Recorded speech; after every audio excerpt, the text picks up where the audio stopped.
Hello friends, आप सभी को अपने यूट्यूब चैनल में स्वागत है।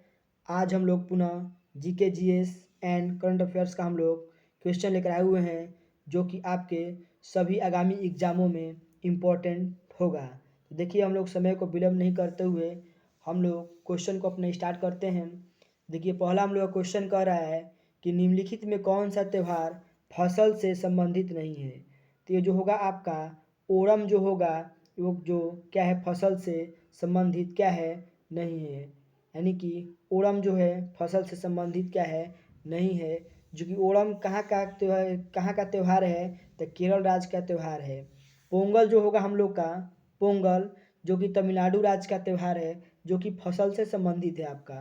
पोंगल जो होगा, याद रखिएगा, पोंगल जो होगा हम लोग का तमिलनाडु राज्य से संबंधित जो है त्यौहार है, जो कि फसल से क्या है, वो संबंधित है। अगला क्वेश्चन कह रहा है अजंता पेंटिंग संबंधित है किस काल से। तो हो जाएगा, इसका राइट आंसर होगा आपका गुप्त काल से। किससे है? गुप्त काल से है। याद रखिएगा कि जो उसमें हम लोग अजंता में जो अजंता की जो पेंटिंग जो है, उसमें चित्र संख्या से दर्शाया गया है उसको। देखिए, अजंता की जो गुफा में जो चित्र संख्या 16 है, 16 में मरनासन राजकुमारी का चित्रण है, और अजंता की गुफा संख्या 17 को चित्रों का चित्रकला कहा जाता है। याद रखिएगा, अजंता की गुफा संख्या 17 को चित्रों का चित्रकला कहा जाता है, और अजंता की गुफा नंबर 17 जो है माता शिशु से क्या है, संबंधित है। किससे? माता शिशु से संबंधित है। बाघ गुफा कहेगा तो कहाँ है, तो आपका इंदौर के पास है। और एलोरा की गुफा बोलेगा तो आपका कहाँ पर है, तो महाराष्ट्र में है। नेक्स्ट क्वेश्चन कर रहा है हम लोग का, कह रहा है कौन सा क्षेत्र अशोक के शासनकाल का हिस्सा नहीं है। तो ये मद्रास जो है अशोक के शासनकाल का हिस्सा नहीं था। ये मद्रास जो था अशोक के शासनकाल का हिस्सा नहीं था। देखिए, अशोक ने 4 साल गृह युद्ध 4 साल के गृह युद्ध के बाद क्या किए थे, विजय प्राप्त कर राज अभिषेक किए थे। यानी कितने साल गृह युद्ध के बाद? 4 साल के गृह युद्ध के बाद राज अभिषेक प्राप्त किए थे। और अशोक को शासन बनने में कौन उसका साथ मदद किया था? ये थे हम लोग के राधा गुप्त मदद किए थे। कौन किए थे? राधा गुप्त ने। और अशोक को बौद्ध धर्म में प्रवेश किसने करवाया था? तो उपगुप्त ने करवाया था। और अशोक थे बौद्ध धर्म की ओर से क्या किए थे, आकर्षित निग्रोध बौद्ध भिक्षुक ने उन्हें दिया था। अगला क्वेश्चन कह रहा है दक्षिण रेलवे का मुख्यालय कहाँ है। दक्षिण रेलवे का जो मुख्यालय होगा आपका कहाँ है, तो चेन्नई में है। कहाँ पर है, तो चेन्नई में। आपसे पूछेगा उत्तर रेलवे का मुख्यालय कहाँ है, तो नई दिल्ली। उत्तर रेलवे का मुख्यालय नई दिल्ली। पूर्व रेलवे का मुख्यालय जो होगा आपका कोलकाता होगा। और पश्चिम रेलवे का मुख्यालय होगा चर्च गेट मुंबई। कहाँ होगा? चर्च गेट मुंबई होगा। और आपका बोलेगा दक्षिण पश्चिम रेलवे का मुख्यालय तो हुबली। और आपका बोलेगा दक्षिण पूर्व मध्य रेलवे का मुख्यालय तो बिलासपुर। और बोलेगा आपका पूर्वोत्तर रेलवे का मुख्यालय तो गोरखपुर। और बोलेगा आपका दक्षिण मध्य रेलवे का मुख्यालय कहाँ है, तो सिकंदराबाद। और बोलेगा कि रेलवे को कितने मंडल में बांटा गया है, तो रेलवे को 17 मंडल में बांटा गया है। अगला क्वेश्चन कर रहा है हम लोग का कि मंदिरों का शहर के नाम से जाना जाता है किसको, तो मंदिरों का शहर वाराणसी को कहा जाता है। किसको बोला जाता है? वाराणसी को कहा जाता है। यानी वाराणसी में जो है विश्वनाथ मंदिर सबसे क्या है, प्रसिद्ध है। वाराणसी में सबसे प्रसिद्ध जो मंदिर है हम लोग का विश्वनाथ मंदिर है। और आपका मदुरै को हम लोग क्या बोलते हैं, तो मदुरै को हम लोग उत्सवों का नगर कहते हैं। मदुरै को हम लोग उत्सवों का नगर कहते हैं। और बतापी, जिसको पहले बदामी के नाम से जाना था, बतापी को भी मंदिरों का नगर कहते हैं। बदामी को भी यानी बतापी को भी मंदिरों का नगर कहते हैं। सोमनाथ में जो है हम लोग का, सोमनाथ में शिव मंदिर को मोहम्मद गजनी ने, सोमनाथ में शिव मंदिर को मोहम्मद गजनी ने 1025 ईस्वी में क्या किया था, लूटा था। और तिरुपति का जो हम लोग का है नटराज मंदिर प्रसिद्ध है किस काल के लिए, तो चोल काल का। किस काल का प्रसिद्ध है, तो चोल काल का। अगला क्वेश्चन कर रहा है हम लोग का कि भारत में वर्षा किस कारण से होती है। तो भारत में वर्षा चक्रवात और मानसून दोनों के कारण होती है। यानी कि वर्षा जो होती है भारत में चक्रवात और मानसून दोनों के कारण होता है, यानी कि इसका प्रश्न का सी ऑप्शन क्या होगा आपका सही हो जाएगा। यानी कि भारत में वर्षा मुख्यतः मानसून के कारण होती है। भारत में वर्षा मुख्यतः मानसून के कारण होती है। मानसून के दक्षिण पश्चिम मानसून से मुख्यतः वर्षा होता है, यानी दक्षिण पश्चिम मानसून से मुख्यतः वर्षा होती है और उत्तर पूर्वी मानसून से तमिलनाडु के तट पर वर्षा होती है। यानी उत्तरी पूर्वी मानसून से जो होता है तमिलनाडु के तट पर वर्षा होती है और उत्तरी पूर्वी मानसून को हम लोग लौटती हुई मानसून भी कहते हैं। उत्तरी पूर्वी मानसून को हम लोग क्या बोलते हैं, लौटती हुई मानसून भी कहते हैं। मानसून की खोज जो था 45 एडी में हिलप्लस ने किया था। किसने? हिलप्लस ने किया था। अगला क्वेश्चन कर रहा है हम लोग का, कह रहा है निम्नलिखित में कौन सुमेलित नहीं है। कह रहा है कि निम्नलिखित में कौन सुमेलित नहीं है। तो इसका जो आपका राइट आंसर होगा क्या होगा, तो डोलड्रम बोल रहा है 5 डिग्री उत्तर। डोलड्रम जो बोल रहा है 5 डिग्री उत्तर में क्या है, उत्तर एवं दक्षिण अक्षांश तक। पछुआ पौने 30 डिग्री 40 डिग्री से 40 डिग्री उत्तर दक्षिण अक्षांश के मध्य। और आपका बोल रहा है कि ध्रुवीय पौने 60 से 70 डिग्री उत्तर दक्षिण अक्षांश के मध्य और व्यापारिक पौने उत्तर पश्चिम से दक्षिण पूर्व। तो इसका जो आपका राइट आंसर होगा डोलड्रम होगा। डोलड्रम जो है ये क्या है, सुमेलित है और बाकी क्या है सब गलत है। पछुआ जो पौने हैं शीतोष्णकटिबंधीय उपध्रुव हैं और आपका ध्रुवीय पौने अगर बोलेगा आपका ध्रुवीय पौने शीतोष्णकटिबंधीय हैं और आपका व्यापारिक पौने अगर बोलेगा तो ये हो जाएगा आपका उपोष्णकटिबंधीय। अगला क्वेश्चन कर हम लोग का, निम्नलिखित में से पृथ्वी की दैनिक गति रोटेशन से नहीं होता है। निम्नलिखित में से पृथ्वी की दैनिक गति से क्या नहीं होता है, तो आपका सूर्य की परिक्रमा करने के कारण पृथ्वी पर ऋतुएं परिवर्तित होती है। यानी सूर्य जब परिक्रमा करते हैं तो उसके कारण ऋतुएं क्या होती हैं, परिवर्तित होती हैं। जबकि उदाहरण इसमें दिया गया ए जो होता है हम लोग का जो दिया गया है इसका राइट जो आंसर होगा हम लोग का दिन रात का होना, ज्वार भट्टे का आना, दिन रात का होना, ज्वार भट्टे का आना और स्थान की स्थिति ज्ञात करना, ऋतु परिवर्तन है कि जो डी ऑप्शन जो होगा ये आपका नहीं होता है। अगला क्वेश्चन कर हम लोग का, कर यदि ग्रीनविच में दोपहर के 12 बजे हैं तो न्यूयॉर्क में समय कितना होगा।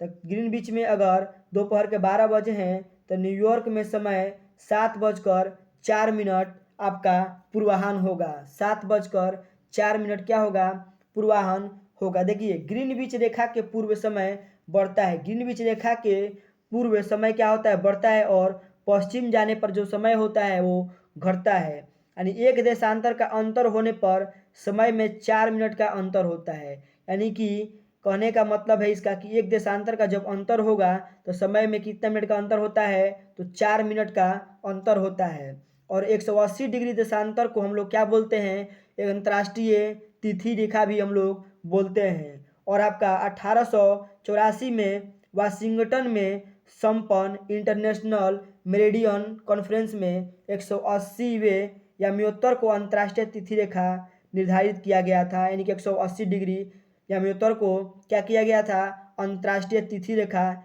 निर्धारित किया गया था। कब? 1884 में। अगला क्वेश्चन कह रहा है हम लोग का कि किस ग्रह का अपने अक्ष पर झुकाव 0 डिग्री है। कह रहा है किस ग्रह का अपने अक्ष पर झुकाव जो है वो 0 डिग्री है। तो आपका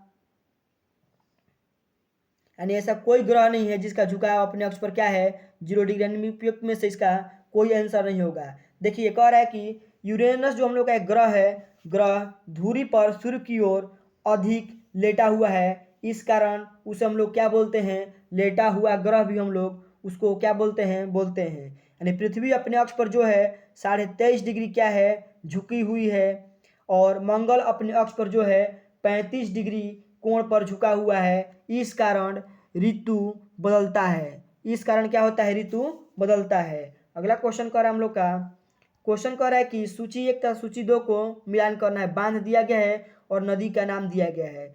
शिव समुद्रम जो बांध है किस नदी पर है, तो कावेरी नदी पर। किस नदी पर है, तो आपका हो जाएगा कावेरी नदी पर। उकाई जो परियोजना है किस पर है? तो ताप्ती नदी पर। किस पर है? तो ताप्ती नदी पर है। और पोचमपाद जो परियोजना है किस नदी पर है? तो हो जाएगा आपका गोदावरी नदी पर। किस पर? गोदावरी नदी पर। और आपका बोला है बना एक लास्ट बचा हुआ है सलाल जो परियोजना है वो है आपका चिनाब नदी पर। यानी कि एक का कितना होगा? 4, एक का 4 और 2 का 3, यानी एक का 4 और 2 का 3। इसके हिसाब से आपका जो राइट आंसर होगा आपका डी हो जाएगा। क्या होगा? डी। अगला क्वेश्चन कह रहा है हमको कि भारत में किस नदी का बेसिन क्षेत्र अधिकतम है? कह रहा है भारत में किस नदी का बेसिन क्षेत्र अधिकतम है? तो गंगा नदी का जो बेसिन जो है वो क्या है? अधिकतम है। किसका?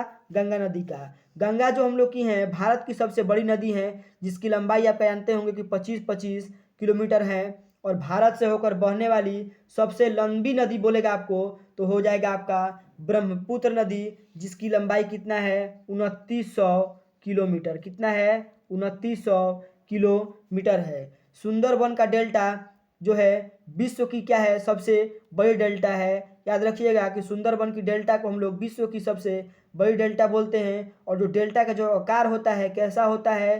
तो त्रिभुजाकार होता है। और यमुना गंगा की जो है सबसे बड़ी सहायक नदी है। अगर बोलेगा कि गंगा की सबसे बड़ी सहायक नदी तो हो जाएगा आपका यमुना जिसकी लंबाई कितना है? 1375 किलोमीटर। कितना है? 1375 किलोमीटर। अगला क्वेश्चन हम लोग का कि प्रत्येक अर्ध ज्वार के आने का समय अंतराल कितना होता है? तो प्रत्येक अर्ध ज्वार के आने का जो समय होता है फ्रेंड्स हम लोग का समय अंतराल 12 घंटे 26 मिनट होता है। कितना होता है? 12 घंटे 26 मिनट होता है। कितना होता है? 12 घंटे 26 मिनट। यानी चंद्रमा एवं सूर्य की आकर्षण शक्तियों के कारण जो होता है सागरीय जल के ऊपर उठने तथा गिरने को हम लोग क्या बोलते हैं? ज्वार भाटा। जब भी ऊपर और नीचे उठता है तो उसी को हम लोग बोलते हैं गिरने को ज्वार भाटा कहते हैं। और पृथ्वी पर प्रत्येक स्थान पर प्रतिदिन 12 घंटे 26 मिनट के बाद ज्वार तथा ज्वार के 6 घंटा 13 मिनट बाद भाटा आता है। यानी कि 12 घंटे 26 मिनट के बाद जो ज्वार आता है और ज्वार के 6 घंटे 13 मिनट के बाद क्या आता है? भाटा आता है। यानी ज्वार जो होता है प्रतिदिन 2 बार आते हैं और एक बार चंद्रमा के आकर्षण से और दूसरी बार पृथ्वी के अपकेंद्रीय बल के कारण। याद रखिएगा कि एक बार जो होता है चंद्रमा के आकर्षण के कारण और दूसरी बार जो होता है पृथ्वी के अपकेंद्रीय बल के कारण। साउथहैम्पटन में ज्वार प्रतिदिन 4 बार आते हैं। आपका जो याद रखिएगा कि ज्वार प्रतिदिन 4 बार कहाँ पर आते हैं? साउथहैम्पटन में ज्वार 4 बार आते हैं। चंद्रमा का जो ज्वार जो होता है उत्पादन बल सूर्य की अपेक्षा दुगना होता है। उत्पादन बल जो है सूर्य की अपेक्षा कितना होता है? दुगना होता है। यानी किसके कारण होता है? तो उसके समीप होने के कारण ये दुगना हो जाता है। नेक्स्ट क्वेश्चन कर हम लोग का कि सूची 1 और सूची 2 दिया गया है और इसका दिया गया है इसको मिलान करना है। कह रहा है अशोक का जो है शासन का नाम दिया गया और उपाधि दिया गया। अशोक को किसकी उपाधि मिला था? देवनाम प्रियदर्शी का। किसका? देवनाम प्रियदर्शी का मिला था। और आपको बोलेगा चंद्रगुप्त को तो सेंड्रोकोटस का उपाधि मिला था। सेंड्रोकोटस का। और बोलेगा बिंदुसार को तो बिंदुसार को अभित्रोकेटस का उपाधि मिला हुआ है। और आपको बोलेगा चंद्रगुप्त द्वितीय को तो विक्रमादित्य का। यानी कि ए का हो जाएगा आपका ए का 2 और बी का होगा 3। यानी ए का 2 और बी का 3 यानी कि बी ऑप्शन क्या होगा इसका सही उत्तर हो जाएगा। अगला क्वेश्चन हम लोग का है कह रहा है कि मौर्य वंश का अंतिम शासक था कौन? तो मौर्य वंश का अंतिम शासक कौन था? तो मौर्य वंश का जो अंतिम शासक था बृहद्रथ था। कौन था? बृहद्रथ। सेनापति पुष्यमित्र ने इसकी हत्या कर शुंग वंश की नींव डाली थी। यानी कि अंतिम शासक बृहद्रथ के मरने के बाद सेनापति पुष्यमित्र ने इसकी हत्या कर दी और शुंग वंश की नींव डाली। यानी 100 कब डाली थी? तो 185 बीसी में। कब? तो 185 बीसी में। यानी कौन था यहाँ पर? तब यहाँ पर थे हम लोग के बृहद्रथ थे। लाल रक्त कण कहाँ बनता है? तो लाल रक्त कण जो होता है आरबीसी में बनता है तथा श्वेत रक्त कण जो होता है डब्ल्यूबीसी दोनों अस्थि मज्जा में बनते हैं। लाल रक्त कण आरबीसी तथा श्वेत रक्त कण डब्ल्यूबीसी जो दोनों हैं वो अस्थि मज्जा में बनते हैं। यानी इसका राइट आंसर जो होगा अस्थि मज्जा हो जाएगा। और आरबीसी को हम लोग क्या बोलते हैं? कब्रगाह बोलते हैं। किसका? प्लीहा का कब्रगाह किसको बोलते हैं हम लोग? आरबीसी को बोलते हैं। अगला क्वेश्चन हम लोग का है कह रहा है कि इंसुलिन की खोज किसने की? इंसुलिन की जो खोज किए थे, कौन किया था? बेंटिंग एवं बेस्ट ने किया था। किसने? बेंटिंग एवं बेस्ट ने। यानी इसमें ऑप्शन दिया है बेंटिंग, जिसको हम लोग मार लेंगे। और रक्त परिसंचरण की खोज किसने किया था? आपको बोलेगा रक्त परिसंचरण की खोज किसने किया था? तो विलियम हार्वे ने। और मलेरिया की खोज किसने किया था? तो रोनाल्ड रॉस ने। किसने? रोनाल्ड रॉस ने। और रक्त वर्ग या रक्त समूह की खोज किसने किया था? कार्ल लैंड स्टीनर ने। किसने? कार्ल लैंड स्टीनर ने। आपका अगला क्वेश्चन है, कह रहा है कि परमाणु के नाभिक में होते हैं, तो परमाणु के नाभिक में इलेक्ट्रॉन छोड़ाकर बाकी दो होता है, प्रोटॉन और न्यूट्रॉन होता है। क्या होता है? प्रोटॉन और न्यूट्रॉन। यानी कि ऑप्शन सी क्या होगा इसका? राइट आंसर होगा। यानी परमाणु वे सूक्ष्मतम कण है। परमाणु क्या है? तो परमाणु वे सूक्ष्मतम कण है जो कि रासायनिक क्रिया में भाग ले सकते हैं परंतु स्वतंत्र अवस्था में नहीं रहते हैं। यानी परमाणु याद रखिएगा, वह सूक्ष्म कण है जो कि रासायनिक क्रिया में भाग लेता है, लेकिन वो परंतु स्वतंत्र अवस्था में क्या होता है? कभी नहीं रहता है। इलेक्ट्रॉन जो होता है नाभिक के चारों ओर चक्कर लगाते हैं। इलेक्ट्रॉन जो होता है नाभिक के चारों ओर चक्कर लगाते हैं। यानी परमाणु में जो होता है प्रोटॉन एवं इलेक्ट्रॉन की संख्या जो समान एवं आवेश विपरीत होते हैं। परमाणु में जो होता है प्रोटॉन एवं इलेक्ट्रॉन की जो संख्या होता है समान एवं आवेश क्या होता है? विपरीत होता है, जिसके कारण यह क्या होता है? परमाणु जो होता है उदासीन होता है। क्या होता है? उदासीन होता है। अगला क्वेश्चन कह रहा है हम लोग का, कह रहा है कि दिए हुए काल वेग ग्राफ में मंदन का मान क्या है? तो मंदन का जो मान होगा आपका कैसे होगा? देखिए यहाँ पर निकालेंगे हम लोग v बराबर u plus a t. V बराबर u प्लस ए टी। यानी यहाँ पर ए टी अगर आपको निकालना होगा तो कैसे निकालिएगा? v minus you. क्या होगा? v minus you. अगर आपको v माइनस यू अगर ए आपको निकालना होगा तो आप निकालिएगा, क्या कीजिएगा? v minus you by T. इसी पर हम लोग निकाल देंगे, एक्सलेशन निकालेंगे। यानी मंदन जो होता है वो ए यानी एक्सलेशन होता है। यानी क्या करेंगे? 0 माइनस 50, 0 माइनस 50 अब बट्टा में क्या करेंगे? 10 करेंगे। और कटाने के बाद में आपको क्या है? कितना आएगा? माइनस 50 बट्टा में 10, तो कटेगा तो हो जाएगा -5 मीटर प्रति सेकेंड स्क्वायर। इसको हम लोग लिख देंगे, क्या लिखेंगे? जो मंदन होता है वो क्या होता है? प्लस में होता है। तो मंदन जो होगा हम लोग का कितना जाएगा? 5 मीटर प्रति सेकेंड स्क्वायर। इसका क्या होगा? आपका आंसर हो जाएगा 5 मीटर प्रति सेकेंड स्क्वायर। इसका आपका राइट आंसर होगा। यानी कि ऑप्शन जो ए होगा ये बिल्कुल क्या होगा? सही होगा। अगला क्वेश्चन है हम लोग का, निम्नलिखित पदार्थों में विद्युत का कौन चालक है?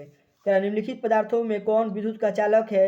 एल्यूमिनियम जो होगा आपका ये विद्युत का क्या है? चालक है। और तांबा विद्युत का अच्छा सुचालक है। तांबा जो है विद्युत का अच्छा सुचालक है। और चांदी विद्युत का सर्वोत्तम क्या है? सुचालक है। चांदी जो है विद्युत का सर्वोत्तम सुचालक है। तांबा आपको जो हो जाएगा विद्युत का अच्छा चालक है। और रबर, सूखा लकड़ी, शीशा, शीशी आदि विद्युत का क्या है? ये सब कुचालक हैं। क्या है? विद्युत के ये कुचालक हैं। और सभी जो विद्युत चुंबकीय जो तरंग हैं फोटोन की बनी होती है। याद रखिएगा, सभी जो विद्युत चुंबकीय तरंग होती है किस चीज़ की बनी होती है? तो फोटोन की बनी होती है। किस चीज़ की बनी होती है? फोटोन की बनी होती है। अगला क्वेश्चन कह रहा है विद्युत तीव्रता का मात्रक क्या है? तो विद्युत तीव्रता का मात्रक आपको आप लोग जानते होंगे क्या होता है? न्यूटन प्रति कूलम। क्या होता है? न्यूटन प्रति कूलम होता है। आपको बोलेगा प्रेरक का मात्रक क्या होता है? हेनरी होता है। विद्युत धारा का आपको मात्रक बोलेगा तो क्या होगा? तो फैराडे होगा। विद्युत प्रतिरोध का मात्रक बोलेगा आपको तो क्या हो जाएगा?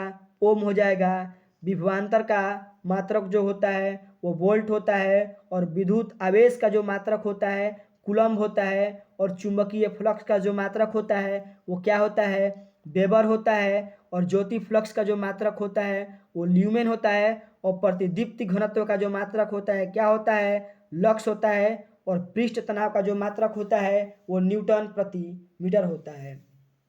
तो अगला क्वेश्चन हम लोग का है, कह रहा है कि चलती गाड़ी में बैठे आदमी की ऊर्जा कैसी होती है? तो चलती गाड़ी में बैठे आदमी की ऊर्जा गतिज होगी। कैसी होगी? गतिज होगी। और किसी वस्तु की कार्य करने की जो क्षमता को उस वस्तु की ऊर्जा हम लोग बोलते हैं। यानी ऊर्जा जो कैसी राशि है? तो ऊर्जा एक अदिश राशि है। और ऊर्जा का एसआई मात्रक जो होता है वो जूल होता है। और कार्य द्वारा प्राप्त ऊर्जा जो होता है, कार्य द्वारा प्राप्त ऊर्जा को हम लोग क्या बोलते हैं, यांत्रिक ऊर्जा कहलाती है। क्या कहलाती है, यांत्रिक ऊर्जा कहलाती है। यांत्रिक ऊर्जा जो होता है दो प्रकार का होता है, एक होता है गतिज ऊर्जा और दूसरा क्या होता है, स्थितिज ऊर्जा। अगला क्वेश्चन है, एंडोस्कोपी किस विधि से होता है। एंडोस्कोपी जो है आपका आंतरिक परावर्तन विधि से कार्य करता है। किससे करता है, आंतरिक परावर्तन विधि से कार्य करता है। तो आपका आंसर हो जाएगा, आपका ए क्या होगा, इसका सही उत्तर हो जाएगा। यानी इंडोस्कोपी से चिकित्सीय क्षेत्र में शरीर के अंदर की रोग को पता लगाने में इसकी मदद किया जाता है। और इलेक्ट्रोनेसिस फेलोग्राफ से मस्तिष्क की विकृतियों का पता लगाने के लिए किया जाता है। और ऑटो एनालाइजर से ग्लूकोज यूरिया कोलेस्ट्रॉल इत्यादि की जांच किया जाता है। और आपका होता है एक इलेक्ट्रोकार्डियोग्राफ से हृदय संबंधित असामान्यताओं का पता लगाने के लिए उसका प्रयोग किया जाता है। और हीरा जो होता है हम लोग कैसा है, क्या है, तो हीरा जो हम लोग का है, ये पूर्ण आंतरिक परिवर्तन के कारण क्या होता है, चमकता है। आपको आया क्वेश्चन कि हीरा किस कारण से चमकता है, तो हीरा जो होता है पूर्ण आंतरिक परिवर्तन के कारण क्या होता है, वो चमकता है। अगला क्वेश्चन कर रहा है हम लोग का, कह रहा है कि पृथ्वी के सूर्य के अलावा सबसे नजदीक का तारा कौन सा है। इसका राइट आंसर होगा आपका सूर्य। कौन सा है, तो देखिए पृथ्वी का सबसे नजदीक का तारा जो है सूर्य है, जबकि सूर्य के अलावा सबसे नजदीक का जो तारा है वो है प्रोक्सिमा सेंचुरी। कौन सा है, प्रोक्सिमा सेंचुरी। सबसे चमकीला तारा कौन सा है, तो सबसे चमकीला तारा जो है आपका साइरस है। कौन सा है, साइरस है। अगला क्वेश्चन कर रहा है हम लोग का, चिलगोजा किस पेड़ से प्राप्त किया जाता है।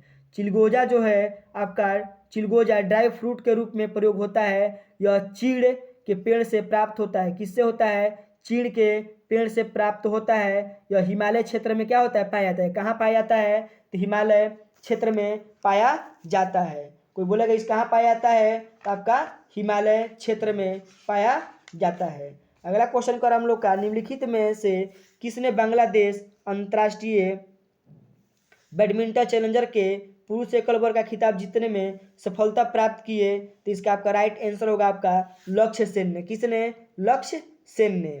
अगला क्वेश्चन कर रहा है हम लोग का, कह रहा है कि मिस वर्ल्ड 2019 का खिताब किसने जीता था, तो इसका राइट आंसर होगा आपका टोनी एन सिंह यानी जमैका ने। किसने, टोनी एन सिंह, जमैका, इसी को बोलते हैं जमैका। अगला क्वेश्चन कर रहा है, ब्रिटेन में हाल ही में संपन्न संसदीय चुनाव में बोरिस जॉनसन की सत्तारूढ़ कंजर्वेटिव पार्टी को 650 सदस्यीय हाउस ऑफ कॉमन्स में कितने सीट मिली। इसका आपका राइट आंसर हो जाएगा क्या, तो हो जाएगा 364 सीटें। एक क्वेश्चन आपका है, 18 नवंबर से 13 दिसंबर 2019 के बीच संपन्न जो संसद के शीतकालीन सत्र के दौरान कुल कितने विधेयक दोनों सदनों द्वारा मंजूर किए गए थे, तो इसका आपका जो राइट आंसर होगा 15 विधेयक को। कितने विधेयक को, तो 15 विधेयक को। तो फ्रेंड्स, आप सभी को हमारा ये वीडियो कैसा लगा, आप लोग कमेंट सेक्शन में ज़रूर बताइएगा। और हमारे चैनल पर आप लोग नए हैं, चैनल को सब्सक्राइब कीजिए, लाइक कीजिए और अपने दोस्तों के बीच में इसको शेयर कीजिए ताकि उनके पास भी ये वीडियो पहुंच सके। तो हम लोग अपने नेक्स्ट सेशन में फिर मिलते हैं, तब तक के लिए जय हिंद, थैंक यू।